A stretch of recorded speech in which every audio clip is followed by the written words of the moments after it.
हमारी पुस्तक का नाम है हमारा राजस्थान। कक्षा 6 की पुस्तक है। उसका पहला अध्याय का नाम है राजस्थान का एक परिचय। चलिए प्रश्न देखते हैं। क्षेत्रफल की दृष्टि से भारत का सबसे बड़ा राज्य कौन सा है? तो राजस्थान है। भारत के कुल क्षेत्रफल का राजस्थान में 10.41% भाग है। राजस्थान भारत की किस दिशा में स्थित है? तो ये उत्तर पश्चिम दिशा में स्थित है। राजस्थान का अक्षांशीय विस्तार कितना है? तो 23 डिग्री 3 मिनट से 30 डिग्री 12 मिनट तक राजस्थान का अक्षांशीय विस्तार है। राजस्थान का देशांतरीय विस्तार है, तो राजस्थान का देशांतरीय विस्तार 69 डिग्री 30 मिनट से लेकर 78 डिग्री 17 मिनट तक है। राजस्थान का क्षेत्रफल कितना है कुल? तो 3,42,239 वर्ग किलोमीटर इसका क्षेत्रफल है। राजस्थान की उत्तर से दक्षिण की लंबाई कितनी है? तो यह है 826 किलोमीटर। राजस्थान की पूर्व से पश्चिम की चौड़ाई कितनी है? तो यह है 869 किलोमीटर। राजस्थान में जिलों की संख्या है, तो राजस्थान में कुल जिलों की संख्या 33 है। राजस्थान का क्षेत्रफल की दृष्टि से सबसे बड़ा जिला कौन सा है? तो ये जैसलमेर जिला है। राजस्थान का क्षेत्रफल की दृष्टि से सबसे छोटा जिला कौन सा है? तो ये धौलपुर जिला है। राजस्थान में सबसे पहले सूर्योदय कहाँ होता है? तो सबसे पहले सूर्योदय धौलपुर में होता है। जयपुर संभाग के जिले, अब जो संभाग के जिले हैं वो अपन देखते हैं। तो जयपुर संभाग के जयपुर, दौसा, सीकर, अलवर और झुंझुनू जिले आते हैं। और जोधपुर संभाग के अंदर जोधपुर, पाली, जालोर, सिरोही, बाड़मेर और जैसलमेर जिले आते हैं। बीकानेर संभाग के अंदर बीकानेर, चूरू, गंगानगर और हनुमानगढ़ जिले आते हैं। अजमेर संभाग के अंदर अजमेर, भीलवाड़ा, टोंक, नागौर ये 4 जिले आते हैं। कोटा संभाग के अंदर भी 4 जिले कोटा, बूंदी, बारां और झालावाड़ जिले आते हैं। नेक्स्ट देखते हैं अपन उदयपुर संभाग। तो उदयपुर संभाग है। उदयपुर संभाग के अंदर उदयपुर, राजसमंद, चित्तौड़गढ़, बांसवाड़ा, डूंगरपुर और प्रतापगढ़ जिले आते हैं। भरतपुर संभाग के जिले, भरतपुर में भरतपुर, धौलपुर, करौली और माधोपुर जिले आते हैं। राजस्थान की सीमा कितने राज्यों से लगती है? तो राजस्थान की सीमा कुल 5 राज्यों से लगती है, जिनमें पंजाब, हरियाणा, मध्य प्रदेश, उत्तर प्रदेश और गुजरात शामिल है। राज्य की कुल स्थलीय सीमा कितनी? तो राज्य की कुल स्थलीय सीमा 5,920 किलोमीटर है। राजस्थान के साथ सबसे लंबी सीमा किस राज्य की लगती है? तो ये सबसे लंबी सीमा मध्य प्रदेश की लगती है। तथा सबसे छोटी सीमा किस राज्य के साथ लगती है? तो ये पंजाब के साथ लगती है। राजस्थान की सीमा किस देश के साथ लगती है? तो ये पाकिस्तान के साथ लगती है, जिसकी लंबाई है 1070 किलोमीटर। भारत और पाकिस्तान की सीमा को किस नाम से जाना जाता है? तो ये रेड क्लिफ के नाम से जाना जाता है। इसके बाद में आता है हमारा अध्याय 2, राजस्थान का इतिहास।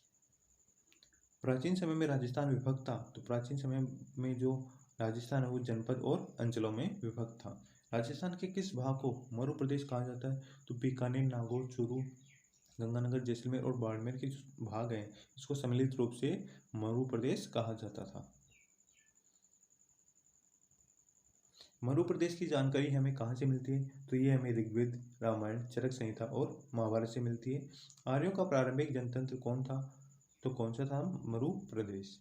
जांगल प्रदेश में कौन सा क्षेत्र आता है? तो वर्तमान में जो बीकानेर जिला है, नागौर, जोधपुर का जो कुछ भाग है उत्तरी, वो सारा जांगल प्रदेश के अंदर आता है। जांगल प्रदेश की राजधानी कौन सी थी? तो जांगल प्रदेश की राजधानी अहिर छत्रपुर थी। अहिर छत्रपुर को वर्तमान में किस नाम से जाना जाता है? तो अहिर छत्रपुर को वर्तमान में नागौर के नाम से जाना जाता है। यादव वंश के बलराम और श्री कृष्ण द्वारिका जाते समय किस क्षेत्र से गुजरे थे? तो ये जांगल प्रदेश से गुजरे थे। कौन से जनपद का उल्लेख ऋग्वेद से मिलता है? तो मत्स्य जनपद का उल्लेख हमें ऋग्वेद से मिलता है। महाभारत काल में मत्स्य जनपद की राजधानी थी। तो महाभारत काल में मत्स्य जनपद की राजधानी क्या थी? विराटनगर। मत्स्य जनपद वर्तमान में किस क्षेत्र में आता है? तो वर्तमान के अंदर मत्स्य जनपद अलवर में, जो जयपुर, अलवर और जो जयपुर के मध्य का भाग है वो आता है। मत्स्य जनपद का वर्णन किस यात्री ने किया? तो चीनी यात्री युआन चांग ने मत्स्य जनपद का वर्णन किया। राजस्थान के भरतपुर, धौलपुर, करौली का जो भूभाग है उसे किस नाम से जाना जाता है?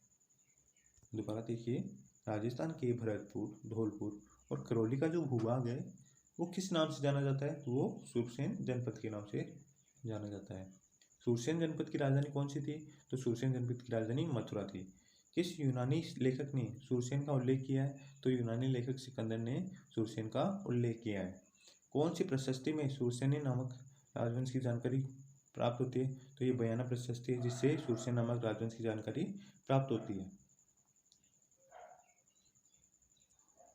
सिकंदर के आक्रमण के समय पंजाब से कौन सी जातियां राजस्थान में आकर बसी? तो मालव, सिवी और अर्जुनाइन, ये 3 जातियां हैं जो सिकंदर के आक्रमण के समय पंजाब में आकर बसी। वर्तमान में राजस्थान के कौन से क्षेत्र पर सिवी जाति ने आधिपत्य स्थापित किया था? तो वर्तमान में जो राजस्थान है उसके उदयपुर के पूर्वी, पश्चिमी और उत्तरी क्षेत्र पर सिवी जाति ने आधिपत्य स्थापित किया। इस क्षेत्र को किस नाम से जाना जाता है? तो इस जो सिवी जाति ने आधिपत्य किया था, इस क्षेत्र को वर्तमान में सिवी जनपद के नाम से जाना जाता है। सिवी जनपद की राजधानी कौन सी थी? तो सिवी जनपद की राजधानी माध्यमिका थी। माध्यमिका के अवशेष हमें कहाँ से प्राप्त हुए? तो जो माध्यमिका के अवशेष चित्तौड़गढ़ के पास जो नगरी गांव है वहां से हमें प्राप्त होते हैं। चित्तौड़ के क्षेत्र को अन्य किस नाम से जाना जाता है? तो चित्तौड़ के क्षेत्र को मेदपाटन या परागपाटन के नाम से जाना जाता है। राजस्थान के भरतपुर अलवर क्षेत्र में किस जाति में आधिपत्य स्थापित किया? तो ये अर्जुनाइन जाति ने आधिपत्य स्थापित किया। मालवों की शक्ति का केंद्र कौन सा था? तो ये नगरी टोंक था। मालवों की विजय का यूप अभिलेख कहाँ स्थित है? तो ये नानसा में स्थित है। और नानसा कहाँ है? भीलवाड़ा में। किसके आक्रमण से जनपद व्यवस्था समाप्त हो गई? तो ये 5वीं सदी में जो हूण आक्रमणकारी थे उनकी वजह से जनपद व्यवस्था समाप्त हो गई। जनपदों के पतन का वर्णन कहाँ मिलता है? तो ये बृहद संहिता नामक ग्रंथ से हमें मिलता है। जनपद की समाप्ति के बाद यह क्षेत्र अलग अलग के नामों से जाने गए, जिनमें मेवाड़, वागड़, मारवाड़, हाड़ौती, रुहनाड़ और मेवात ये मुख्य स्थल है। प्राचीन सिवी जनपद का क्षेत्र किस नाम से जाना जाता है? तो ये मेवाड़ के नाम से जाना जाता है।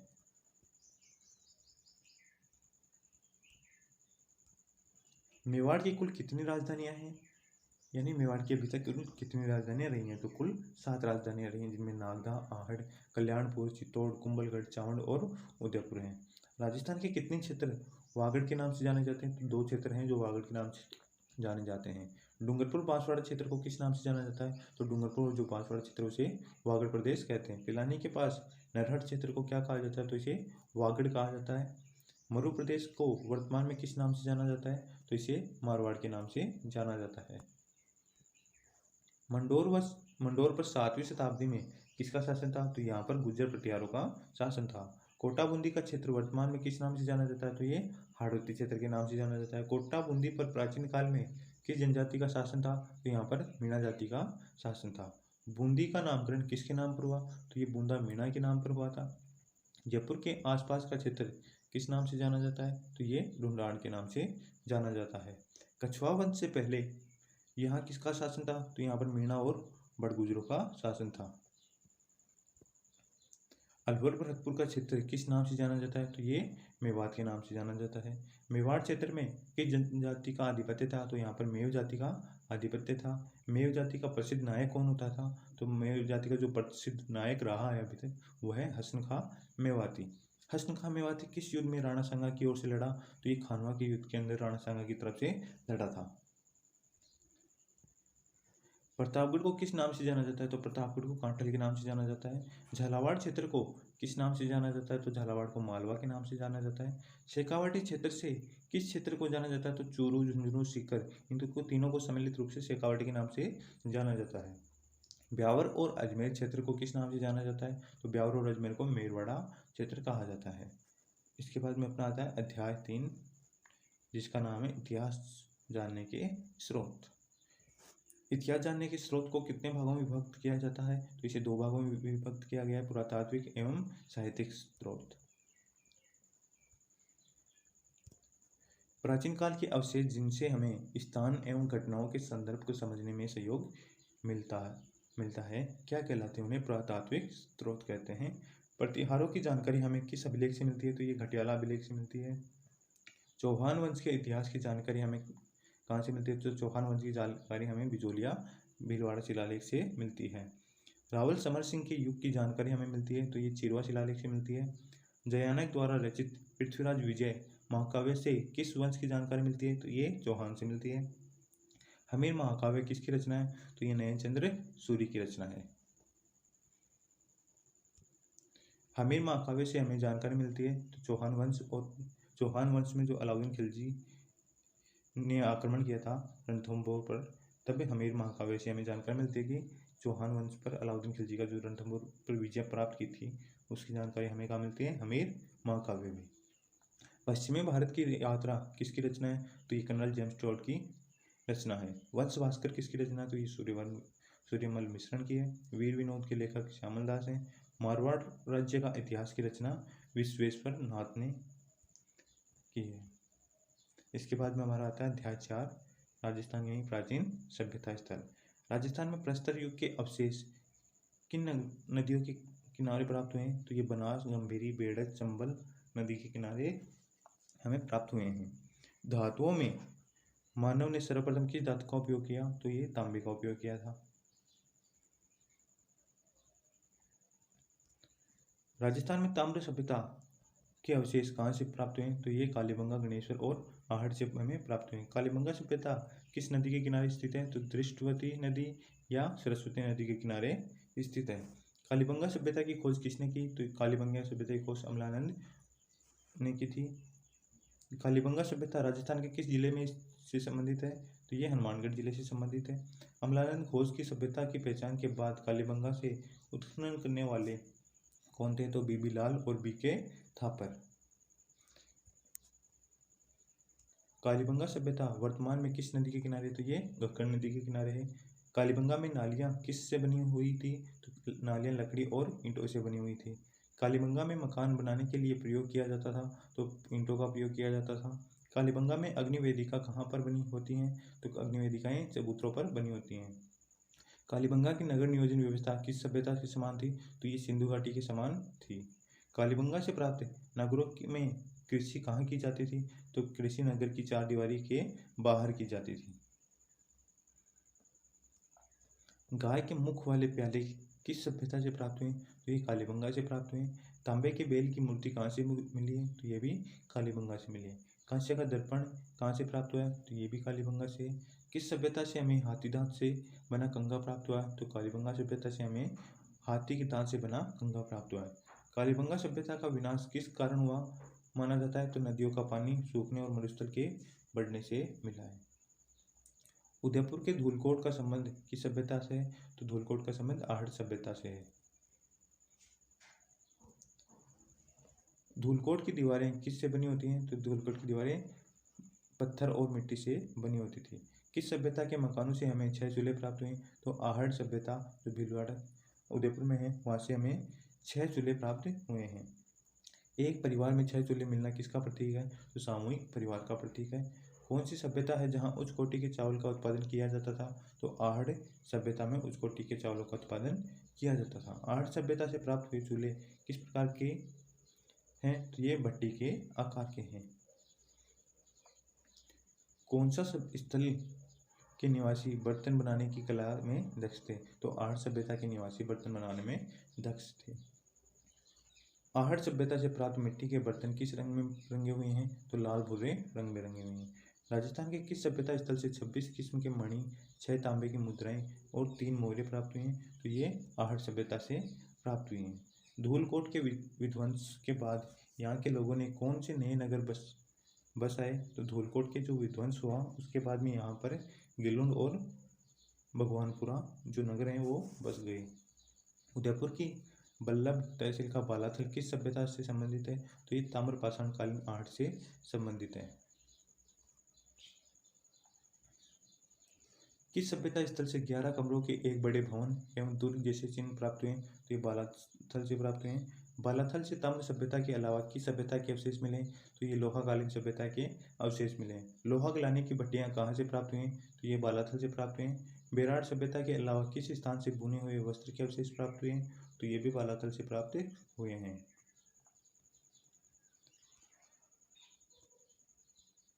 गणेशवर सभ्यता के अवशेष कहाँ से प्राप्त हुए हैं, तो गणेशवर सभ्यता के अवशेष सीकर जिले के नीमका थाना तहसील के गणेशवर नामक स्थान से प्राप्त हुए हैं। गणेशवर सभ्यता को किस नाम से जाना जाता है, तो इसी ताम्र संचित संस्कृति के नाम से जाना जाता है।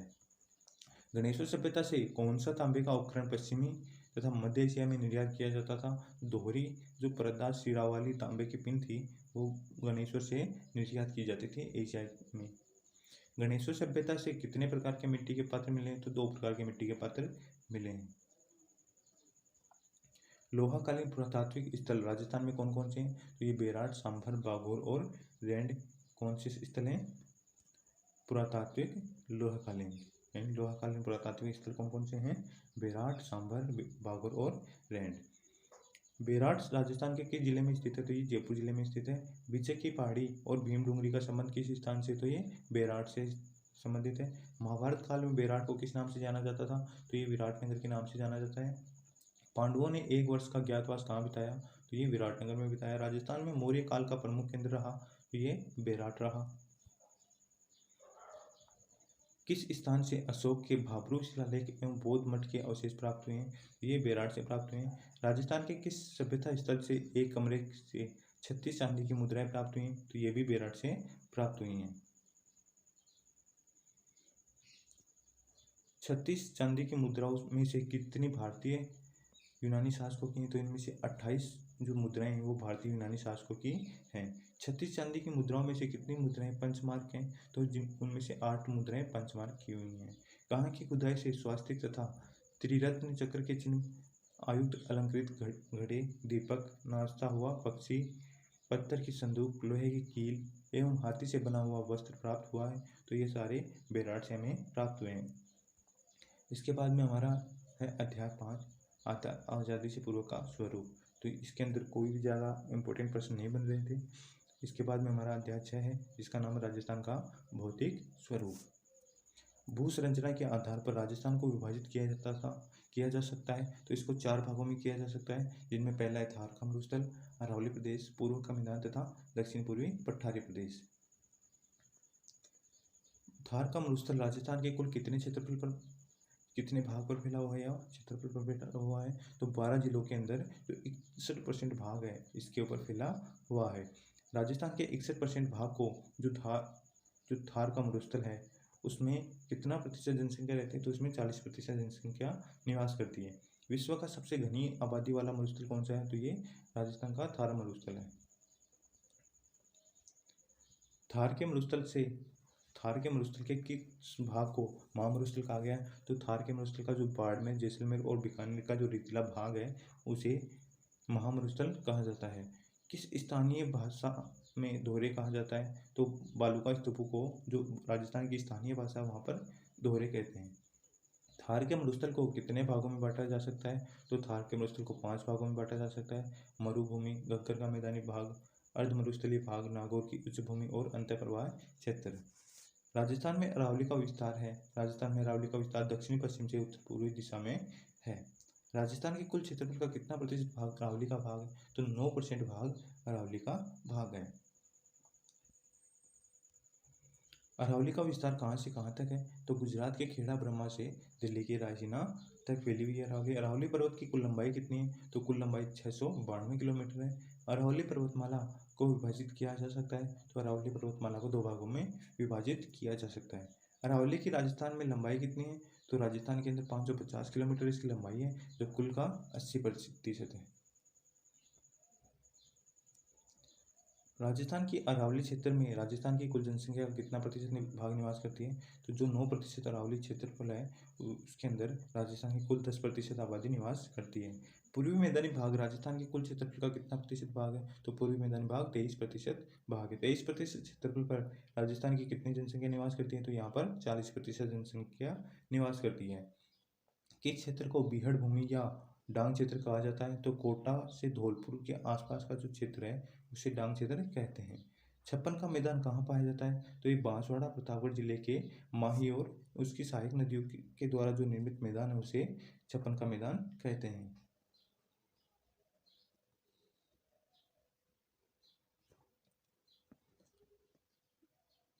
दक्षिणी पूर्वी पठारी भाग राजस्थान के कुल क्षेत्रफल का कितना भाग में फैला हुआ है? तो ये 7% भाग में फैला हुआ है। एक प्रश्न ऊपर रह गया है। राजस्थान के दक्षिणी पूर्वी पठारी भाग को किस नाम से जाना जाता है? तो राजस्थान का जो दक्षिणी पूर्वी पठारी भाग उसे हाड़ौती का पठार के नाम से जाना जाता है। दक्षिणी पूर्वी पठारी भाग में राजस्थान की कुल जनसंख्या का कितना प्रतिशत रहता है? तो दक्षिणी पठारी भाग 11% भाग में फैला हुआ है। 11% वहाँ पर जनसंख्या निवास, 7% पर फैला हुआ है और 11% जनसंख्या निवास करती है। राजस्थान में कितने प्रकार की जलवायु परिस्थितियाँ उपलब्ध हैं? तो यहाँ पर 5 प्रकार की जलवायु परिस्थितियाँ उपलब्ध हैं। अरवली से पूर्व में जयपुर एवं उत्तरी पूर्वी जिलों में किस प्रकार की जलवायु पाई जाती है? तो यहाँ पर उपाद्र जलवायु पाई जाती है। सवाई माधोपुर से लेकर उदयपुर तक किस प्रकार की जलवायु पाई जाती है? तो यहाँ पर आर्द्र जलवायु पाई जाती है। दक्षिण में बांसवाड़ा व दक्षिण पूर्व की झालावाड़ जिले में जलवायु पाई जाती है, तो यहाँ पर अति आर्द्र जलवायु पाई जाती है। राजस्थान की प्रमुख ऋतु हैं, तो राजस्थान की प्रमुख ऋतु हैं ग्रीष्म ऋतु जो मार्च से जून तक चलती है, उसके बाद में वर्षा ऋतु जो जुलाई से सितंबर तक चलती है, उसके बाद में शीत ऋतु जो अक्टूबर से फरवरी तक चलती है। राजस्थान में ग्रीष्म ऋतु में चलने वाली अत्यंत गर्म धूल भरी हवाएं क्या कहलाती हैं? तो उन्हें लू कहते हैं, जो लगभग 100 किलोमीटर प्रति घंटे की स्पीड से चलती हैं। किस मानसून से राजस्थान में अधिक वर्षा होती है? तो बंगाल खाड़ी का जो मानसून है उससे राजस्थान में सर्वाधिक वर्षा होती है। दक्षिणी राजस्थान में सर्वाधिक वर्षा किस मानसून से होती है? तो दक्षिणी राजस्थान, वहाँ पर अरब सागर के मानसून से वर्षा होती है। राजस्थान का सर्वाधिक आर्द्र जिला कौन सा है? तो सर्वाधिक आर्द्र जिला है झालावाड़, जहाँ पर 100 सेंटीमीटर से भी अधिक वर्षा होती है। राजस्थान का सबसे कम वर्षा वाला जिला कौन सा है? तो जैसलमेर जिला है, जहाँ पर 10 सेंटीमीटर से भी कम वर्षा होती है। राजस्थान में सर्वाधिक वर्षा वाला स्थान कौन सा है? तो ये माउंट आबू है, जहाँ पर 150 सेंटीमीटर से भी अधिक वर्षा होती है। भारत में शीत ऋतु में होने वाली वर्षा कहलाती है, तो इसे माउंट कहते हैं। शीत ऋतु में होने वाली वर्षा किससे होती है? तो ये पश्चिमी विक्षोभों से होती है। मावठ किस फसल के लिए सर्वाधिक उपयुक्त है? तो ये गेहूं के लिए सर्वाधिक उपयुक्त